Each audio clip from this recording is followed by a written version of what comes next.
نبی صلی اللہ علیہ وسلم آخری نبی ہے.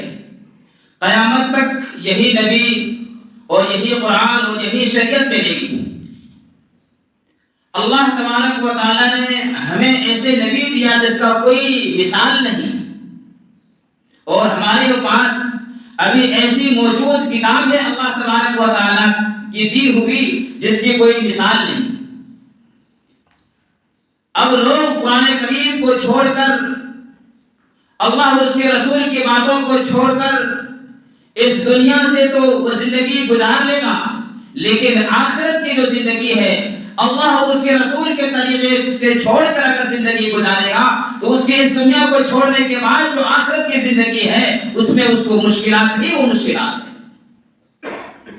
اس اسلام کے اندر، اس قرآن کے لیے، اس نماز کے لیے، اس روزہ کے لیے جو ہمیں اور آپ آج جمعہ کی نماز پڑھنے کے لیے آئے ہیں، اس میں صحابہ کرام رضی اللہ تعالیٰ عنہ اجمعین کی بہت بڑی قربانیاں ہیں. ہمیں تو ہر ایک چیز سب کچھ ایسے مفت میں مل گیا ہے جبھی ہمیں اور آپ کی اس کی قدر نہیں. ورنہ اس دور کے اندر جب کلمہ پڑھ لیتے تھے، آج ہمیں اور آپ کو آگ کے انگاروں کے اندر چلنا آسان ہے، لیکن نبی پاک صلی اللہ علیہ وسلم کے دور کے اندر کلمہ پڑھنا اس سے بھی مشکل تھا. اور اس اسلام کے لیے صرف صحابہ نے نہیں بلکہ بڑے بڑے عورتیں صحابیہ رضی اللہ تعالی عنہا نے بھی قربانی دی. بلکہ اس اسلام کے لیے، اس قرآن کے لیے، نبی پاک صلی اللہ علیہ وسلم کے لیے سب سے پہلے جو اسلام کے لیے خون جس کو شہادت ہوئی وہ ایک عورت ہے جس کو سمیہ رضی اللہ تعالی عنہا کہتی ہے. سب سے پہلے اسلام کے اندر شہید ہونے والی ایک عورت ہے جس کا نام ہے سمیہ رضی اللہ تعالی عنہا. جب انہوں نے کلمہ پڑھ لیا، طرح طرح کی اذیتیں اور مشکلیں اور پریشانیاں اور تکالیف ان کو دیتے رہے، لیکن ہر ایک چیز سہتے رہے. ہمیشہ اللہ کے رسول صلی اللہ علیہ وسلم کے دامن کو کبھی چھوڑا نہیں. حالانکہ عورت ذات ہے، بوڑھی ماں ہے، آخر کر ان کو شہید کیسے کیا ان کا ایک جھلک میں آپ کے سامنے رکھوں. ایک دن اس کو مکے کے چوک میں لایا جاتا ہے، ان کو مکے کے چوک کے اندر لایا جاتا ہے، اور ابو جہل اور بڑے بڑے کافر مشرک حضرت سمیہ رضی اللہ تعالی عنہا سے کہتا ہے کہ ایمان کو چھوڑ دو، کرنے کا انکار کر دو.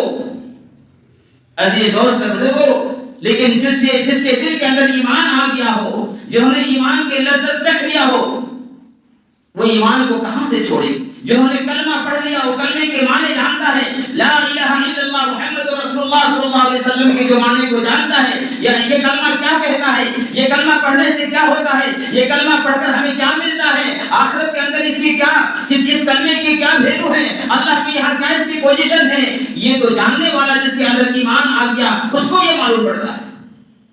آج ہم اور آپ کلمہ پڑھتے ہیں، ہمارے بچے بھی کلمہ پڑھتے ہیں، سب کوئی کلمہ پڑھتا ہے، لیکن اس کی قدر ہمارے اندر نہیں ہے.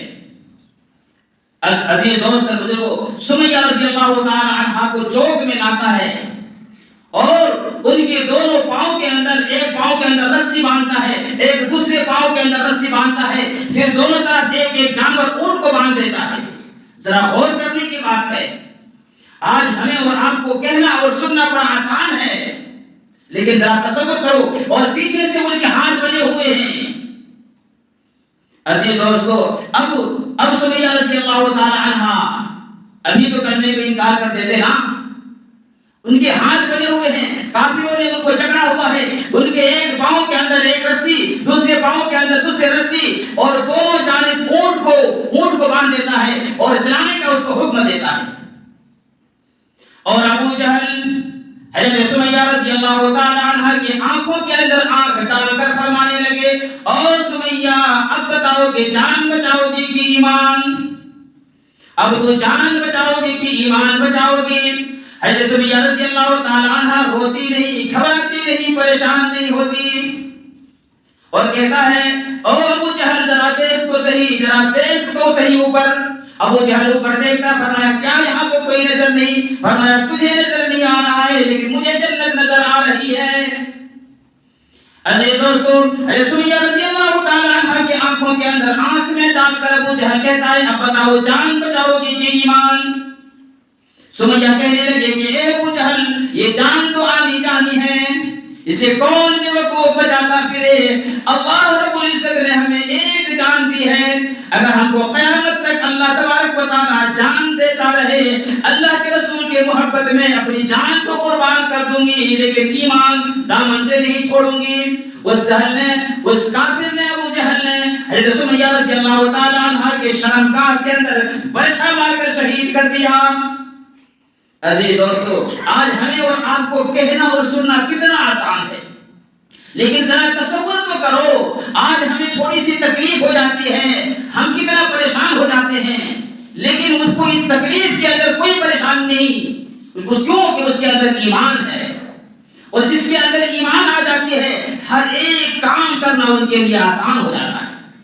اللہ کے رسول، ایمان کی بات آ گئی، اللہ کے رسول صلی اللہ علیہ وسلم معراج کے اندر جا رہے ہیں، معراج میں جب جا رہے تھے مصر کے راستے سے گزرتے ہیں، مصر کے راستے سے گزرتے ہیں، اللہ کے رسول صلی اللہ علیہ وسلم کی خوشبو آنے لگی۔ جبرائیل امین سے پوچھتے ہیں کہ جبرائیل یہ خوشبو کہاں سے آ رہی ہے؟ یہ بہت بہترین خوشبو آ رہی، کہاں سے خوشبو آ رہی؟ اللہ کے رسول نے جب پوچھا تو جبرائیل امین نے بتایا کہ یہاں ایک قبر ہے، یہاں ایک قبر ہے، اور یہ جو قبر ہے یہ فرعون کی بیٹی کے خادمہ کرنے والے مشتہ نام کے ایک خاتون تھی، ان کے قبر سے خوشبو آ رہی۔ بتاؤ کہاں موسیٰ علیہ السلام اور ہمارے حضور اقدس صلی اللہ علیہ وسلم کا دور، کتنا ہزاروں سال کا فاصلہ، پھر بھی قبر کے اندر خوشبو آ رہی ہے۔ کیوں خوشبو آ رہی ہے؟ کیا وہ پیسے بینک بیلنس کر کے گیا تھا؟ وہ اپنے دل کے اندر ایمان کو لے کر گیا تھا قبر کے اندر، جو قبر کے اندر کام آنے والی چیز ہے، جو میدان محشر کے اندر کام آنے والی چیز ہے، اللہ کے سامنے جو ہمارے نام اعمال کو لے جائیں گے اس وقت کام آنے والی چیز ہے، پل صراط میں گزرنے والی جو چیز ہے، ایمان ہے، وہ لے کر گیا تھا، جنت میں جانے کے لیے جو ٹکٹ ہے وہ لے کر گیا تھا، اس کے قبر کے اندر خوشبو آ رہی۔ پھر اللہ کے رسول نے فرمایا جبرائیل ذرا بتاؤ تو صحیح اس کے قبر کے اندر کیسے خوشبو آ رہی ہے؟ فرمایا کہ اللہ کے رسول یہ فرعون کے بیٹے کی خادمہ تھی، ایک مرتبہ اس کے بیٹے کے سر پر کنگھی کر رہی تھی، وہ کنگھی زمین کے اندر گر جاتا ہے، اور کنگھا جب اٹھایا تو انہوں نے کہا کہ بسم اللہ، بسم اللہ، اللہ کا نام لیا۔ تو فرعون کی بیٹی کہتی ہے یہ بسم اللہ سے مراد کیا میرا ابا؟ فرعون فرمایا نہیں، تمہارا ابا نہیں، بلکہ ایک ہی اللہ وحدہ لا شریک ہے، جو ہمارا بھی رب ہے، تمہارا بھی رب ہے، تمہارے باپ کا بھی رب ہے، کل کائنات کا رب ہے، میں اس کا نام لیا اللہ۔ فرمایا دیکھ لو، میں اپنے ابا کو جا کر شکایت جانے فرعون کو کہوں گی۔ فرمایا جاؤ، تمہاری مرضی جو ہے کچھ کر لو۔ جا کے فرعون کے بیٹی نے فرعون کو بتایا کہ آپ کے محل کے اندر رہنے والی عورت باغی ہو گئی، ایمان والے کو باغی کہہ رہے ہیں۔ عزیز دوستو، تفصیلی بات ہے، جمعے کے اندر مختصر سا وقت ہوتا ہے، میں آپ کو سمجھانے کی کوشش کروں گا۔ جب انہوں نے کہا کہ آپ کے محل کے اندر ایک باغی ہے، آپ پر ایمان نہیں لانے والی ایک عورت ہے، پھر مجلس لگایا فرعون نے، ان کو سزا دینے کے لیے مجلس لگایا اور ان کو طرح طرح کی تکالیف دینے شروع کر دی، لیکن وہ ٹس سے مس نہیں کرتی، کہتی ایک اللہ ہے، ایک اللہ ہے، ربی اللہ، ربی اللہ، پلانے والا اللہ، پلانے والا اللہ۔ اے فرعون، یہ تیری بادشاہیت نہیں رہے گی، تو رب کہنے کے لائق نہیں ہے، تو خدا کے لائق نہیں ہے، ایک ہی اللہ ہے جو رب العالمین ہے، جو تمہارا بھی رب ہے اور میرا بھی رب ہے، کل کائنات کا رب ہے، میں تو اس پر ایمان لائی ہوں۔ عزیز دوست بزرگو، فرعون نے آگ جلایا اور آگ جلا کر اس کے اندر ایک کڑھائی رکھا اور بہت درجہ تیل کو گرم کیا، تیل کو کھولنے لگا، فرمایا دیکھ لے ابھی بھی تمہیں وقت ہے، اب مجھ پر ایمان لے آؤ، اللہ کا انکار کر دو تو بچ جائے گی۔ فرمایا نہیں، ہرگز یہ نہیں ہو سکتی، میں تو ایمان اللہ پر، موسیٰ علیہ السلام پر ایمان لا چکی ہوں، موسیٰ علیہ السلام کو رب اللہ کا نبی مانتی ہوں، اللہ کو رب مانتی ہوں، کھلانے والا وہی ہے، پلانے والا وہی ہے، دینے والا وہی ہے، بارش برسانے والا وہی ہے، آسمانوں میں اسی کی حکومت، ہوا میں اسی کی حکومت، کل کائنات کے اندر اسی کی حکومت ہے، میں اس رب العالمین کو اللہ مانتا ہوں، تو جھوٹا ہے، میری حکومت بھی جھوٹی ہے، تجھے کبھی رب نہیں مانوں گی۔ عزیز دوستو، فرعون نے سوچا اگر ہمارے محل کے اندر ایسے باغی ہو گئی تو نہ جانے کیا ہوگا۔ اب کیا کیا، ان کو طرح طرح کی تکلیف دیا، لیکن دس سے مس نہیں کیا، آخرکار اس کے پاس دودھ پیتا بچہ تھا، اے لوگوں اپنے دل کے اندر سوچو، آج ہم جوان ہیں، ہماری جوان بیٹا بھی پریشان ہو جاتا ہے، ماں اور باپ کے کلیجہ منہ کو آتا ہے، لیکن اس مائی پر قربان جاؤ جن کا دودھ پیتا بچہ جب ان کے سینے سے چھین لیتا ہے، ان کے گود سے چھین لیتا ہے اور خدا کی قسم اس کڑھائی کے اندر اس کھولتا ہوا پانی کے اندر ڈال دیتا ہے، اس ماں پر کیا گزری ہوگی؟ اس ماں پر کیا گزری ہوگی؟ ماں لرزنے لگی، ماں کانپنے لگی۔ اللہ تبارک و تعالیٰ نے اس بچے کو زبان دیا اور کہنے لگے، اس تیل میں سے وہ کھولتے ہوئے تیل میں سے وہ بچہ بولنے لگا، اے میری امی اسبری اسبری اسبری، صبر کرو، تو حق پر ہے، یہ دیکھنے میں تو آگ ہے، یہ دیکھنے میں تو کیا کہ کھولتا ہوا تیل ہے، لیکن میری امی مجھے اس میں اتنا سکون آ رہا ہے، گلاب کے پھولوں میں نہیں، چمیلی کے پھولوں میں نہیں، وہ ماں کے گود میں اتنی سکون نہیں مل رہی ہے، نہیں ملتا تھا جتنا یہ تیل کے اندر اللہ مجھے سکون دے دیا۔ عزیز دوستو، اس کو کھولتا ہوا تیل کے اندر اس بچے کو ڈال دیا۔ ابھی بھی اس کے بعد ان کے وزیر نے کہا کہ ابھی بھی وقت ہے، ابھی بھی تم بچ سکتی ہے اگر کلمے کا انکار کر دو گے۔ موسیٰ علیہ السلام کا خدا کا اللہ کو رب ماننا چھوڑ دو، مجھے رب مان لو۔ فرمایا ہرگز نہیں۔ اس کو بھی اس تیل کے اندر ڈالنے لگا۔ وزیر پوچھتا ہے تمہیں کوئی خواہش ہے؟ کوئی خواہش ہے تمہیں؟ اللہ اکبر۔ اس کی ماں کہنے لگی کہ ہاں مجھے یہ خواہش ہے۔ فرمایا جب مجھے اس تیل کے اندر ڈال دو گے میرا گوشت الگ ہو جائے گا، میری ہڈیاں الگ ہو جائے گی، لیکن میرے بچے سے میرے ہڈیاں کو مجھے جدا مت کرنا، بلکہ میری ہڈیاں کو، میرے ہڈی کو اور میرے بچے کی ہڈی کو ایک جگہ ملا کے اور دفن کر دینا۔ فرمایا اے اللہ کے رسول، وہ ہزاروں سال گزر گئی وہ ایمان والے بندی، لیکن اپنے ایمان پر ڈٹی رہی، اپنے ایمان پر ڈٹی رہی، آج بھی اس کے قبر سے خوشبو آ رہی ہے، یہ اس کی قبر ہے۔ عزیز دوستو اور بزرگوں، آج ہمیں ایمان کا کیا نہیں، ایمان کی لذتیں ہمیں معلوم نہیں۔ آج ہم اور آپ گناہ کرتے ہیں، اللہ کے سامنے شرمندہ نہیں ہوتے ہیں، اپنے گناہوں سے توبہ نہیں کرتے ہیں۔ ارے اگر اس زمانے کے اندر اللہ کے رسول صلی اللہ علیہ وسلم کے زمانے کے اندر اگر کسی سے اگر کوئی گناہ یا کوئی خطا ہو جاتے تھے تو وہ گھبرا جاتی تھی، وہ پریشان ہو جاتی تھی۔ اللہ کے رسول صلی اللہ علیہ وسلم کی مجلس میں خاتون آئی اور کہنے لگی طہرنی طہرنی، اے اللہ کے رسول مجھے پاک کر دے، مجھے پاک کر دے، مجھ سے غلطی ہو گئی ہے، مجھ سے خطا ہو گئی ہے، مجھ سے گناہ ہو گیا ہے، غفلت میں گناہ کر بیٹھی ہوں، مجھے پاک کر دے، طہرنی طہرنی۔ آج اگر آپ ہمیں پاک کر دیں گے، آج اگر ہمیں یہاں سزا مل گئی تو آخرت میں بچ جائیں گے۔ عزیز دوستو، پتا چلا کہ اس مائی سے، اس خاتون سے زنا ہو گیا تھا اور اس کے پیٹ کے اندر حمل تھا، بچہ تھا۔ اللہ کے رسول نے فرمایا جب تمہارے پیٹ کے اندر بچہ ہے تو تمہیں سزا نہیں دی جائے گی، اگر تمہیں سزا دی جائے گی اس بچے کی کوئی قصور نہیں ہے، وہ بچے بھی ہلاک ہو جائے گا۔ جاؤ جب بچہ پیدا ہوگا اس کے بعد آنا۔ حالانکہ اس کے بعد اللہ کے رسول نے کسی داعی کو اس کے گھر پر نہیں لگایا کہ جو ہی اس کا بچہ ہوگا اس کو لے کر آنا، اس کو ہم سنا دیں گے۔ اس کے پاس ایمان کی غلطی ہو گئی تھی، انسان ہے لیکن ایمان والی تھی۔ اب وہ ڈرنے لگی، وہ کانپنے لگی کہ کیسے میں اس گناہ سے پاک ہو جاؤں۔ کہا کہ جاؤ جب تمہارا یہ بچہ پیدا ہو جائے گا اس کے بعد آنا، اس بچے کی کوئی قصور نہیں ہے۔ علماء کرام نے لکھا ہے، حدیثوں کے اندر آیا ہے عزیز دوستو، وہ بچہ پیدا ہوتے ہی، وہ چھوٹا سا بچہ پیدا ہوتے ہی اللہ کے رسول کے سامنے حاضر ہو جاتی ہے اور کہنے لگے اللہ کے رسول اب تو مجھے پاک کر دو، یہ بچہ پیدا ہو گیا۔ اللہ کے رسول نے کہا کہ ابھی بھی اگر تمہیں سزا دیا جائے، ابھی اگر تم کو ہلاک کر دیا جائے، سنسار اگر کر دیا جائے، اس بچے کا دیکھ بھال، اس کو کھانے پینے، اس کو دودھ کون پلائے گا؟ جاؤ جب یہ بچہ روٹی کھانے لگے، کھانا کھانے لگے اس کے بعد آنا۔ وہ مائی چلی گئی۔ اب تو چاہیے تھا وہ بھاگ جائے یا کہیں چلے جائے۔ آج ہمارے اندر اگر یہ زنا والے گناہ ہو جاتا ہے، ہم بچنے کے لیے نہ جانے کیا کیا کیس، کیسے کیسے وکیل لگاتے ہیں، لیکن وہ ایمان والی تھی، فرمانے لگی طہرنی طہرنی، اے اللہ کے رسول مجھے پاک کر دو، مجھے پاک کر دو، انی اخاف اللہ رب العالمین، میں اللہ کے خوف سے ڈرتا ہوں، اللہ کے خوف سے ڈرتا ہوں۔